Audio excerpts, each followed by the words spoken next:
Halo, perkenalkan saya perwakilan dari kelompok 6A2B. Di sini saya akan mempresentasikan mengenai hubungan aktivitas dari senyawa stimulan sistem saraf pusat. Ini merupakan nama kelompok kami. Sebelum membahas lebih lanjut, terlebih dahulu saya akan membahas mengenai stimulan sistem saraf pusat. Apa yang dimaksud dengan stimulan sistem saraf pusat? Stimulan sistem saraf pusat adalah obat yang dapat merangsang cerebrum, medula, dan juga sumsum tulang belakang.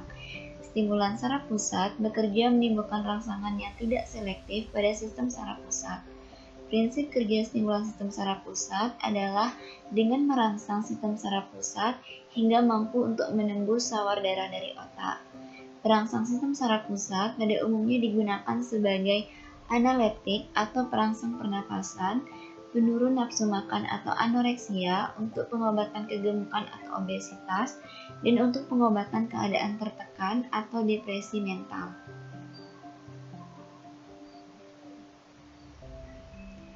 Obat-obat yang bekerja terhadap susunan saraf pusat berdasarkan efek farmakodinamiknya dibagi atas dua golongan besar.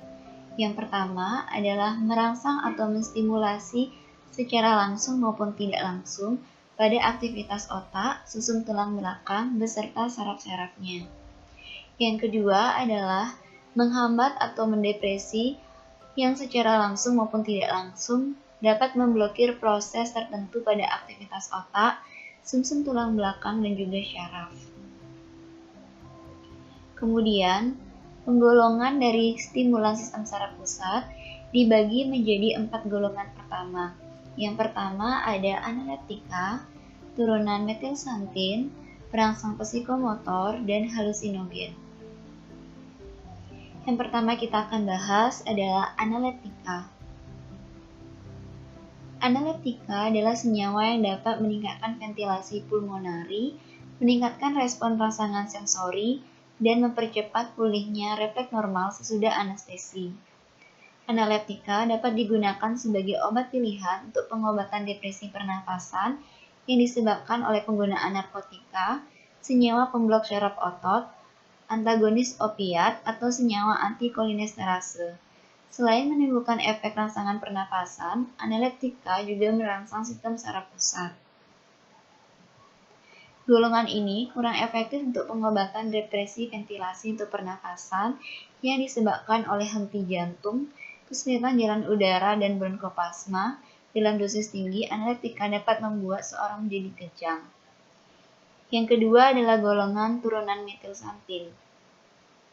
Dalam dosis kecil, turunan dosis metilsantin ini dapat digunakan untuk tonifikum dan minuman penyegar seperti kopi, teh, dan juga coklat, dan minuman untuk penyegar mengurangi kelelahan atau mengurangi nyeri kepala dan sebagai diuretik. Dalam dosis besar atau 200 mg, kafein yang merupakan golongan dari turunan metilsantin dapat digunakan untuk merangsang pusat pernafasan. Adapun contoh dari turunan metilsantin ada kafein, teofilin, dan juga teobromin.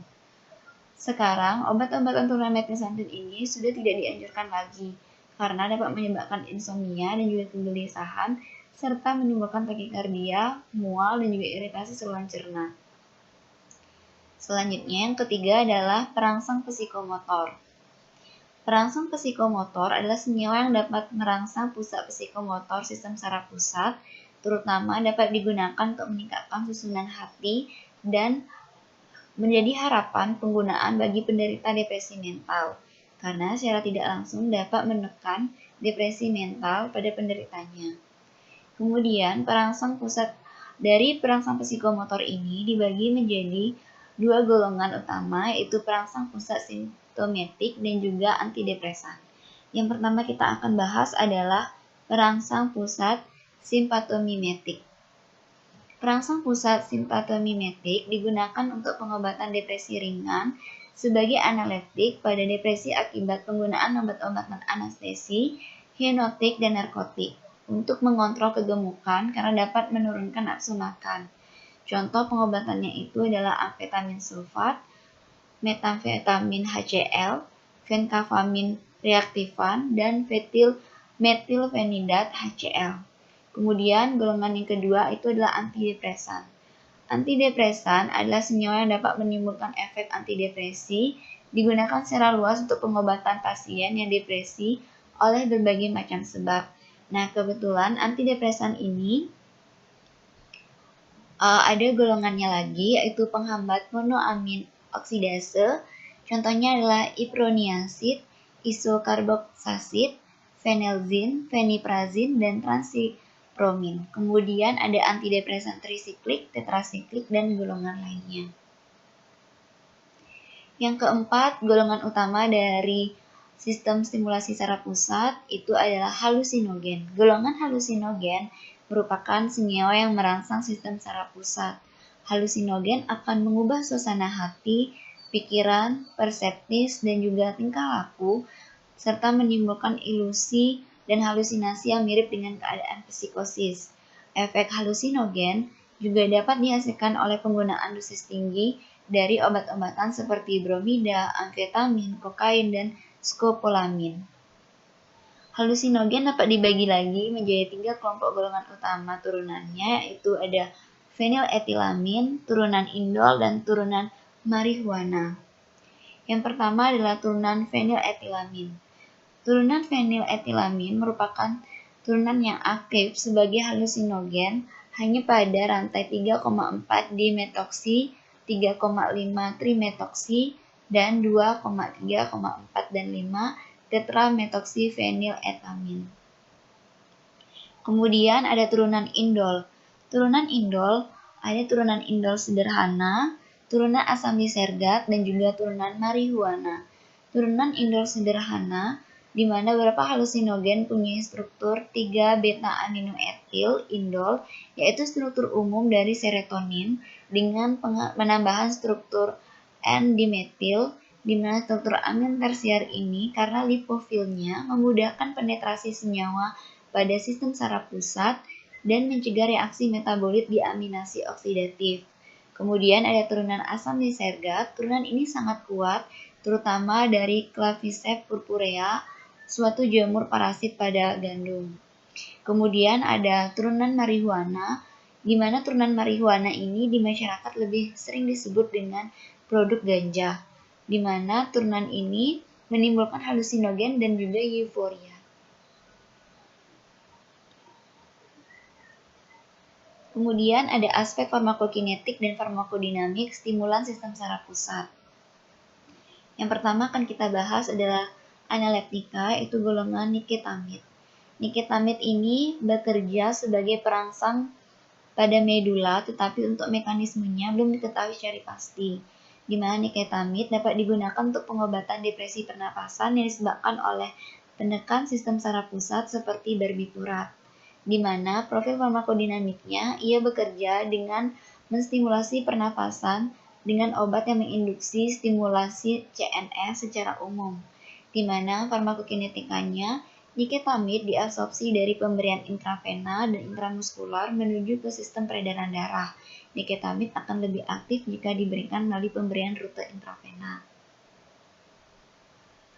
Selanjutnya adalah golongan analeptika, yaitu doxapram. Doxapram memiliki mekanisme kerja serupa dengan niketamid, digunakan untuk pengobatan depresi yang disebabkan oleh anestesi.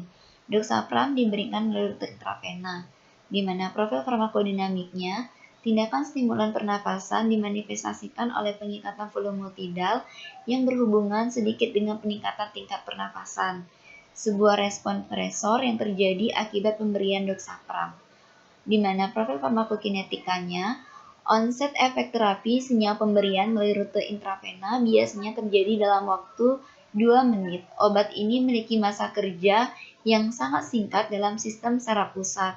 Obat yang telah terabsorpsi kemudian akan didistribusikan ke dalam jaringan. Obat kemudian dimetabolisme dan dieskresi sebagai metabolit dalam urin dan dalam waktu 24-48 jam setelah pemberian. Selanjutnya adalah golongan analeptika, yaitu tikrotoksin. Pikrotoksin merupakan suatu senyawa campuran dari dua molekul senyawa yaitu pikrotoksinin dan juga pikrotin.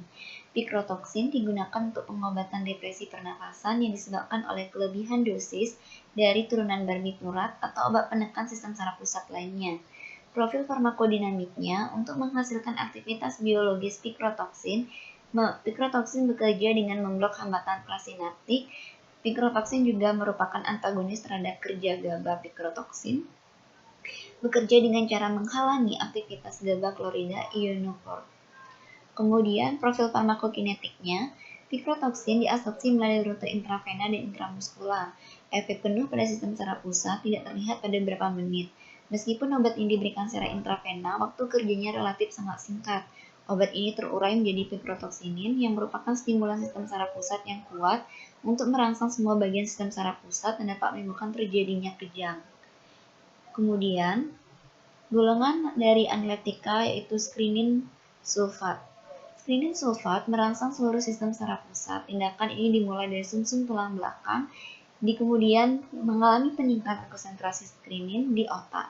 Impuls akan menyebar ke seluruh sistem saraf pusat, di mana profil farmakodinamiknya obat ini merupakan obat konvulsan kuat dengan sifat kejang yang khas dalam ekstensif tonik dari badan dan semua anggota gerak, pengamatan penglihatan, dan juga perabaan. Atas dasar ini, efek strychnine dalam tata kerja pada medula spinalis dan konvulsannya disebut sebagai konvulsi spinal.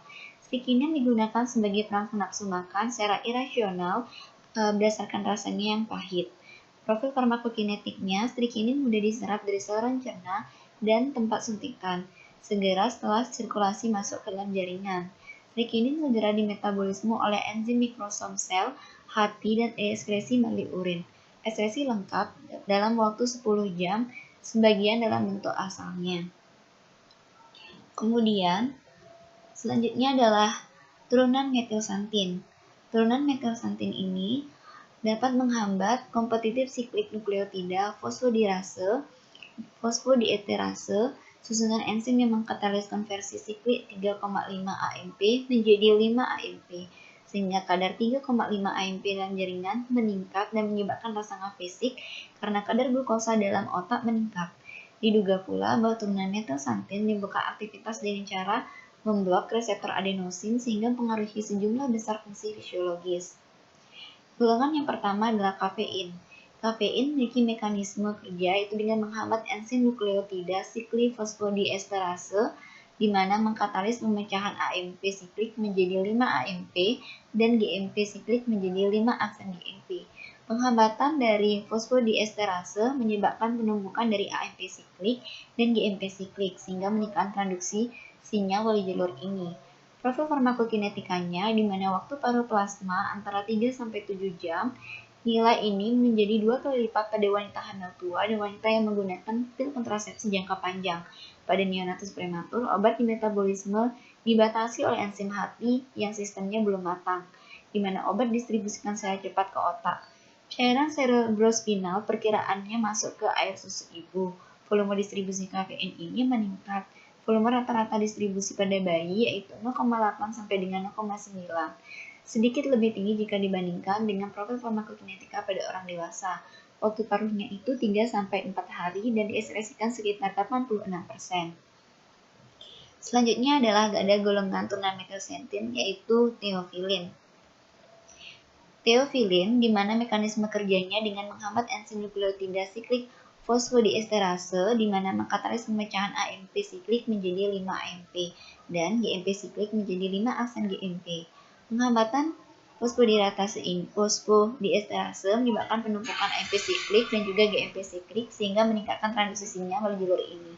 Profil farmakodinamik dari teofilin dengan kafein hampir sama. Kemudian, farmakokinetika diabsorpsi dengan cepat melalui oral, parenteral, dan rektal. Distribusinya ke seluruh bagian tubuh, ikatan dengan protein plasma sebanyak 50%. Eliminasi dari vaksantin terutama dieliminasi melalui metabolisme dalam hati. Sebagian besar diekspresi bersama urin dalam bentuk asam metilurat dan metilsantin. Waktu paruhnya itu sekitar 8 jam.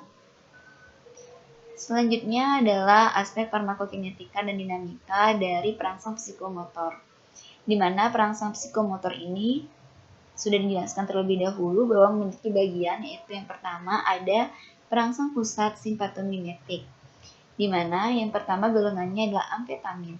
Amfetamin memiliki mekanisme kerja dengan mengkombinasi pelepasan norepinefrin dari penyimpanan dan sistem saraf adrenerginik, dan aksinya berlangsung pada kedua reseptor, yaitu alfa dan beta.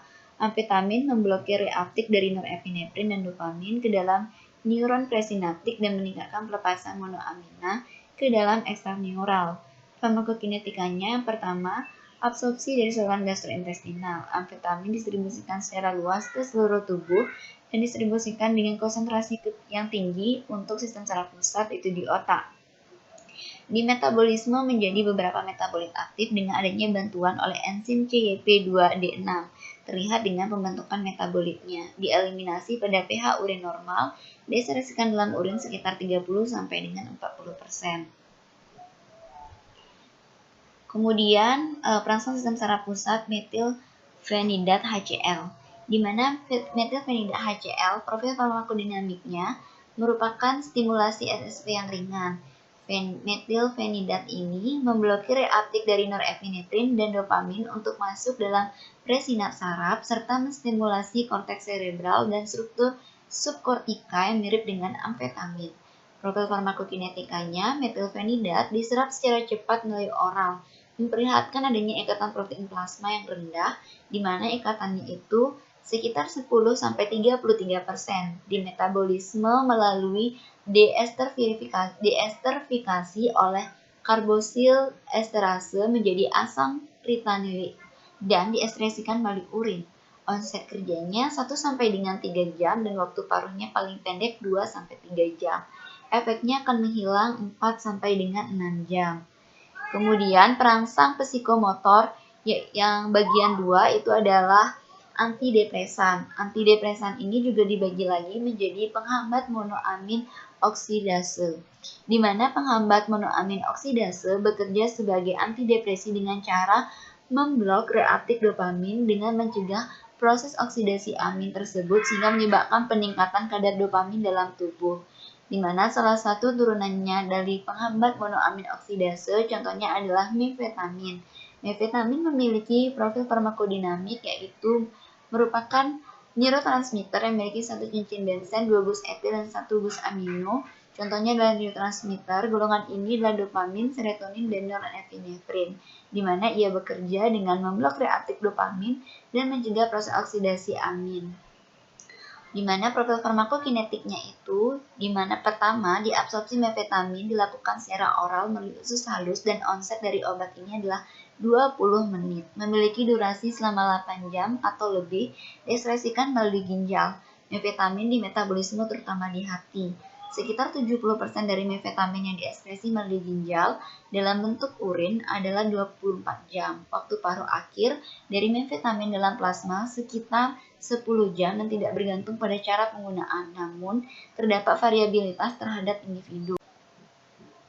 Selanjutnya adalah golongan penghambat monoamin oksidase, yaitu fenilezin. Fenilezin menghambat monoamin oksidase atau MAO tipe A dan tipe B. Enzim yang bertanggung jawab untuk pemecahan biogenik amin, di mana mekanisme kerja yang tepat belum sepenuhnya diketahui. Tetapi adanya peningkatan konsentrasi neurotransmitter amina endogen, misalnya golongan norepinefrin, dopamin, dan serotonin di dalam sistem saraf pusat, menyebabkan adanya efek antidepresan dengan onset kerja yang lebih dari 4 minggu. Kemudian farmakokinetik.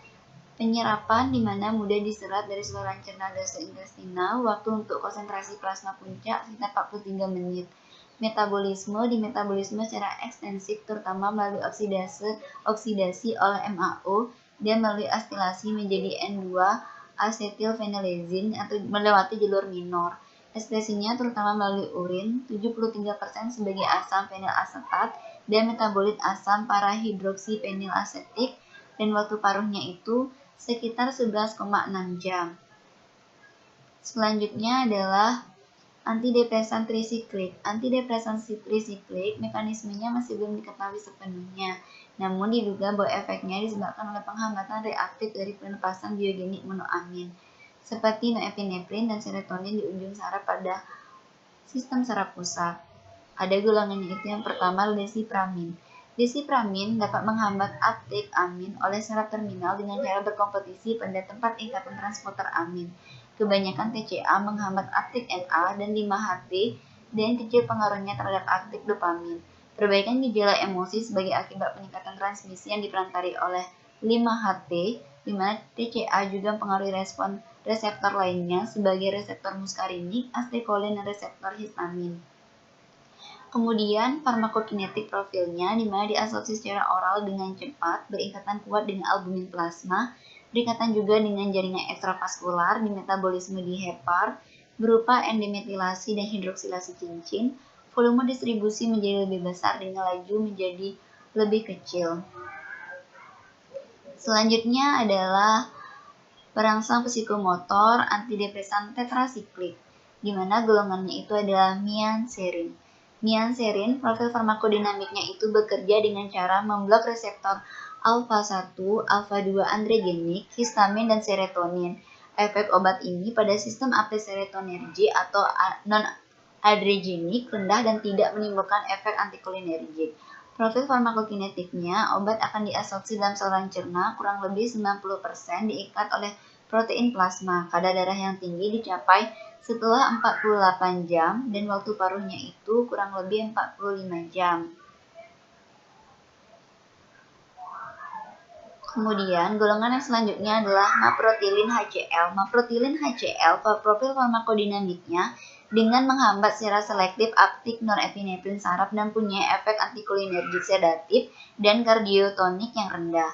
Farmakokinetiknya itu, obat diabsorpsi dengan baik setelah penggunaan oral, absorpsi berjalan dengan cukup lambat dalam saluran cerna namun sempurna.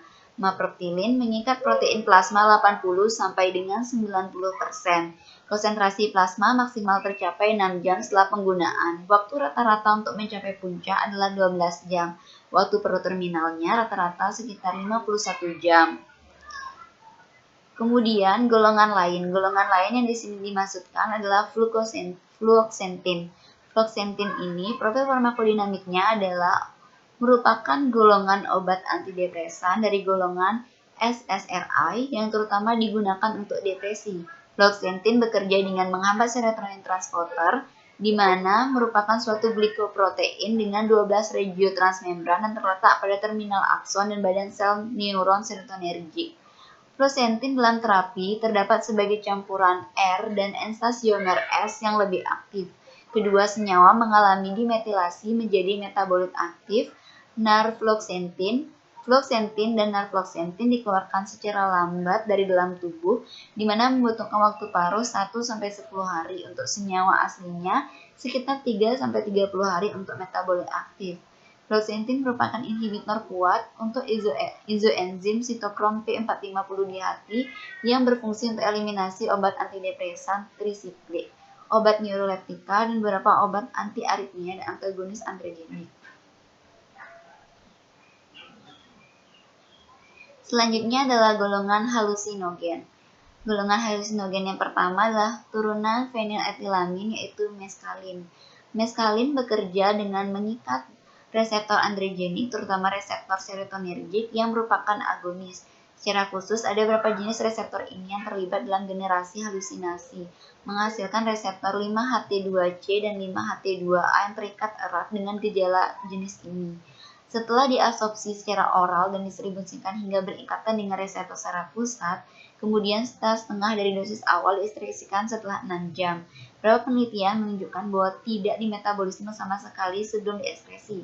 Meskalin dimetabolisme dengan bantuan enzim CYP2D6 dan antara 20 sampai dengan 50% meskalin diekskresikan dalam urin dan tidak berubah, dan sisanya diekskresikan sebagai bentuk karboksilat meskalin. Kedua adalah turunan indol, yaitu marihuana, di mana profil farmakodinamiknya itu marihuana atau marijuana mengandung senyawa cannabinoid dan delta-9-THC yang bekerja dengan reseptor CB1 dan CB2 pada sistem saraf menghasilkan efek sedasi. Profil farmakokinetiknya ini di mana marihuana dimetabolisme di hati dan di usus terutama dengan bantuan oleh adanya enzim CYP2C19 dan CYP3A4 serta izosom UGT1AT, UGT1A9 dan UGT2BT yang dibutuhkan untuk memperoleh konsentrasi plasma maksimum yaitu 2,5 hingga 5 jam. Di mana pada kondisi tunanya 5 jam pada kondisi tunanya. Volume distribusinya ini yang jelas pada suatu penelitian, pada suatu sukarelawan sehat itu sekitar 20.963 liter hingga 42.849 liter. Waktu paruh marihuana dalam plasma adalah 56 hingga 61 jam setelah pemberian dosis 2 kali sehari selama 7 hari. Pada sukarelawan sehat, marihuana dimetabolisme di hati dan di usus, terutama di hati, dengan bantuan enzim yang telah saya sebutkan sebelumnya. Selanjutnya yang saya akan bahas adalah hubungan kuantitatif atau kualitatif struktur dengan aktivitas obat, stimulan sistem saraf pusat.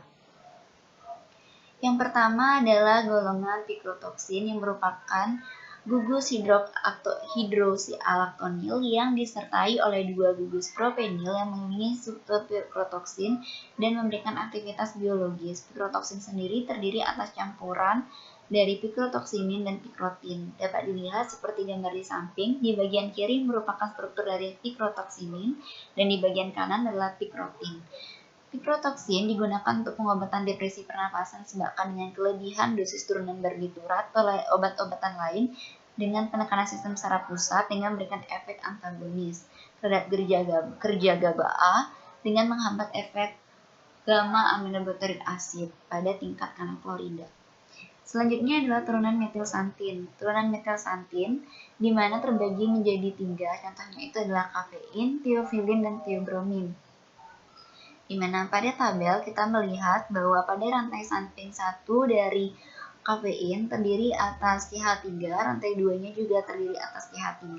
Sedangkan tiofilin hanya terdiri dari satu rantai samping yang mengandung CH3 itu pada rantai samping 1.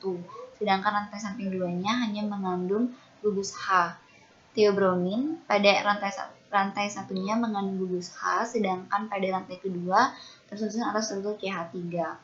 Di mana adanya penyusunan CH3 pada rantai samping akan meningkatkan aktivitas dari kinerja obat tersebut. Dapat diketahui bahwa kafein sendiri mengandung 2 gugus CH3, yaitu pada rantai R1 dan R2, sehingga dapat disimpulkan bahwa kafein sendiri memiliki aktivitas yang lebih dibandingkan dengan tiofilin dan juga tiobromin. Nah, mengenai aktivitas farmakologi turunan metilsantin ini dapat pula dilihat pada tabel di bawah, di mana peranan dari ketiga obat ini yaitu sebagai perangsang saraf pusat, perangsang pernapasan, diuretik, dilatasi koroner, dan perangsang jantung, serta perangsang otot rangka. Terlihat bahwa kafein memiliki aktivitas yang lebih efektif atau lebih aktif dalam perangsang saraf pusat dibandingkan dengan tiofilin dan tiobromin, perangsang pernapasan, kemudian sebagai perangsang otot rangka. Sedangkan untuk tiofilin lebih aktif dalam mendilatasi masalah jantung koroner, kemudian perangsang jantung, dan untuk tiobromin lebih aktif sebagai diuretik. Kafein dan tiofilin memiliki struktur kimia yang penting secara farmasetik. Kafein memiliki gugus elektrofilik pada posisi 1, 3, dan 7. Sebagai tambahan dari sisi keasaman terletak pada posisi 7. Tiofilin memiliki sisi keasaman pada posisi 1 dan 3. Selanjutnya adalah perangsang psikomotor.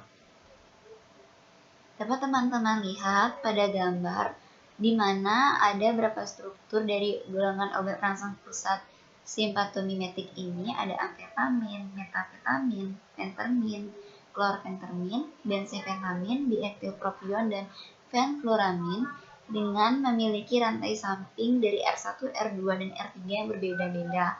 Ada yang mengandung gugus H, CH3, atau metil, di mana hal ini tentu akan mempengaruhi hubungan dan struktur aktivitas dari semua golongan obat ini. Di mana dapat dijelaskan bahwa adanya substitusi satu gugus metil pada gugus amin dapat meningkatkan aktivitas. N-alkil yang lebih besar dari gugus metil akan menurunkan aktivitas. N-metil dan N-asiklik mempunyai peran yang cukup penting untuk aktivitas perangsang sistem saraf pusat. Substitusi pada dua gugus metil dari asam amino atau metilasi pada rantai samping secara drastis akan menurunkan aktivitas dari obat-obatan perangsang pusat simpatomimetik. Siklikasi pada rantai samping akan menurunkan efek perangsang sistem saraf pusat, tetapi tidak mempengaruhi efek anoreksogenik atau perangsang penurunan nafsu makan. Aktivitas akan maksimal bila jumlah atom C atau atom karbon pada rantai samping 2, bila jumlah atom rantai sampingnya ditingkatkan, maka aktivitasnya akan menurun. Reduksi cincin aromatik atau pengganti cincin aromatik dengan gugus alkil akan menghilangkan aktivitas. Isomer dextro punya aktivitas 10 sampai dengan 20 kali lebih besar jika dibandingkan dengan isomer levo. Pemasukan gugus penarikan elektron yang kuat seperti CH3 dan Cn pada posisi alfa rantai samping akan menurunkan aktivitas dari senyawa dari obat perangsang pusat simpatomimetik.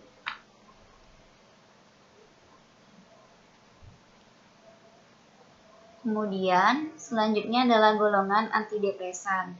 Golongan antidepresan itu yang pertama adalah penghambat monoamin oksidase. Di mana kita lihat ada beberapa golongan iproniasid, isokarboxasid, fenilezin, mefetamin, dan juga fenitrazin, serta transipromin yang memiliki potensi penghambatan monoamin oksidase yang berbeda-beda, di mana untuk iproniasid memiliki potensi sebanyak 1, isokarboxasid sebanyak 3,1, fenilezin 18, mefetamin bahkan tidak mempunyai potensi, sedangkan feniprazin 31 dan transipromin 45. Di mana penghambat monoamin oksidase ini yang mempengaruhi potensinya dalam menghambat monoamin oksidase tergantung dari struktur aktivitasnya, di mana adanya jumlah ikatan metil juga akan mempengaruhi ikatan metil pada struktur dari gugus amin juga akan mempengaruhi potensi aktivitas dari monoamin oksidase, di mana kita lihat di sini yang memiliki potensi paling aktif yaitu adalah transilpromin. Selanjutnya adalah golongan antidepresan yaitu antidepresan trisiklik. Antidepresan trisiklik memiliki sejumlah sistem cincin trisiklik seperti cincin diabenzaspin, dibenzosiklohepten, fenotiazin dengan modifikasi tertentu dapat menimbulkan efek antidepresi. Kita lihat pada gambar di mana masing-masing suatu senyawa memiliki potensi relatif yang berbeda-beda.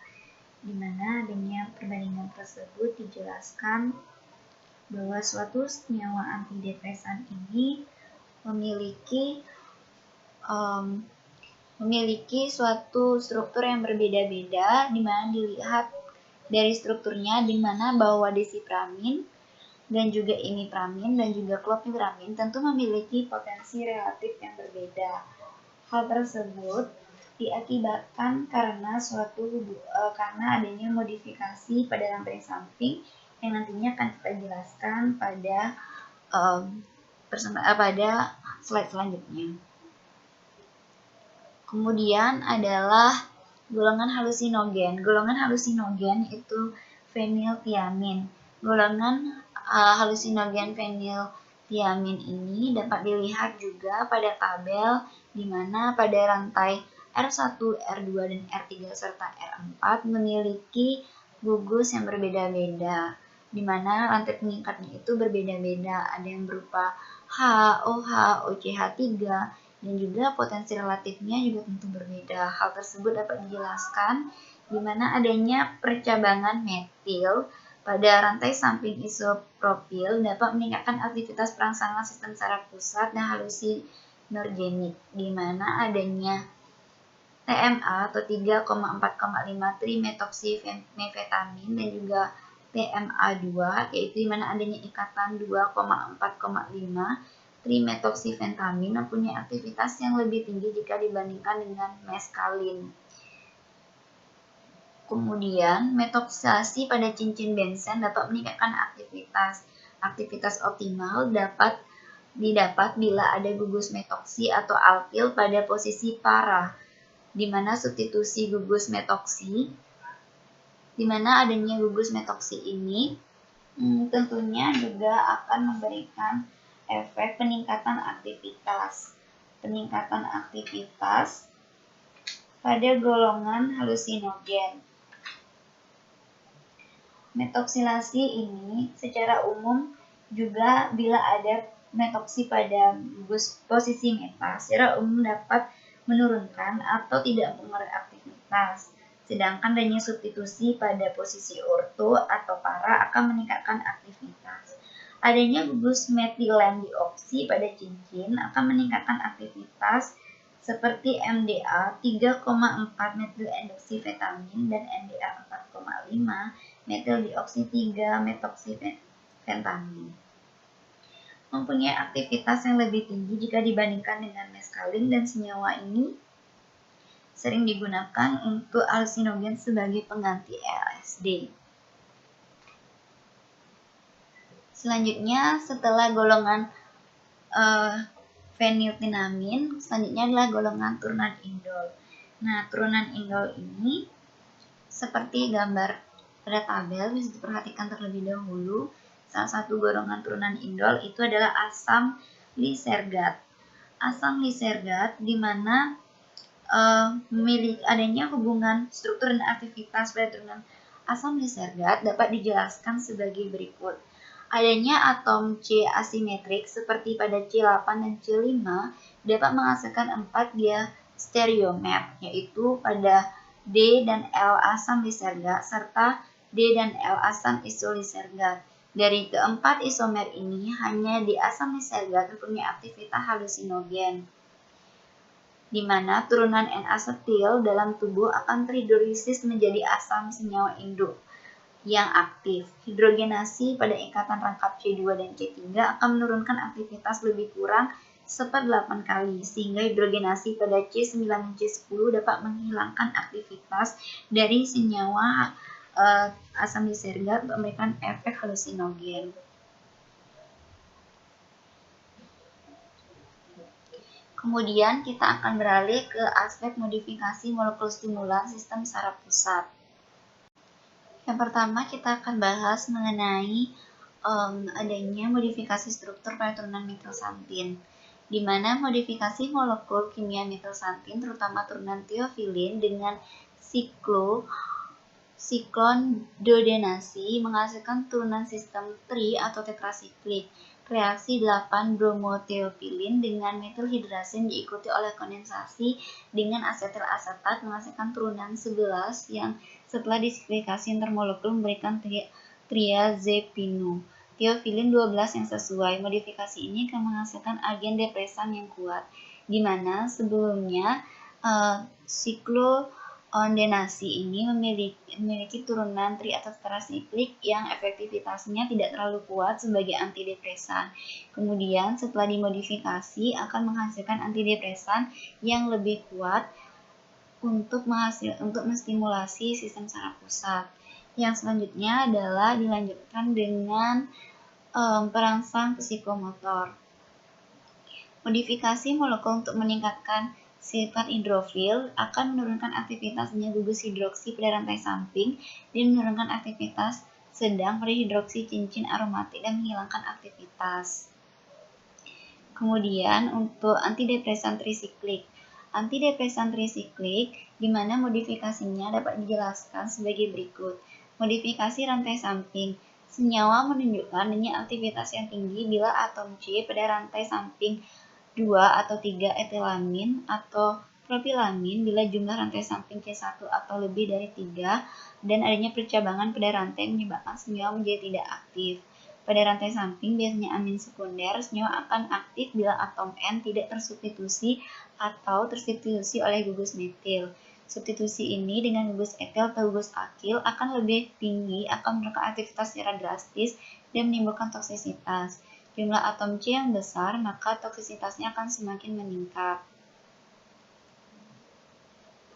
Kemudian, perangsang psikomotor antidepresan trisiklik, di mana modifikasinya itu adanya penambahan substituen 3Cl, 10-metil, dan 10,11 dimetil yang dapat meningkatkan aktivitas. Adanya jembatan pada posisi 10-11 dapat membentuk CH2 dihidropenilzazepin, misal desipramin. Kemudian penambahan CH dan benzapin atau penambahan S pada fenotiazin, misalkan desmetipromazin, dan ketiganya aktif sebagai antidepresi dengan adanya penambahan substituen tersebut. Kemudian atom C pada desipramin dapat diganti dengan menggunakan atom C notripilin yang tetap aktif sebagai antidepresi. Penghilangan salah satu cincin benzen menghilangkan aktivitas dari antidepresi. Dari 20 turunan fenotiazin setelah diuji, hanya desmetipromazin dan desmetrilpromazin yang aktif sebagai antidepresi. Nah, demikian presentasi saya dari kelompok 6A2B mengenai hubungan struktur aktivitas dari stimulasi sistem saraf pusat dari 4 golongan utama. Semoga dapat dipahami. Saya ucapkan terima kasih dan mohon maaf apabila ada kekurangan. Terima kasih.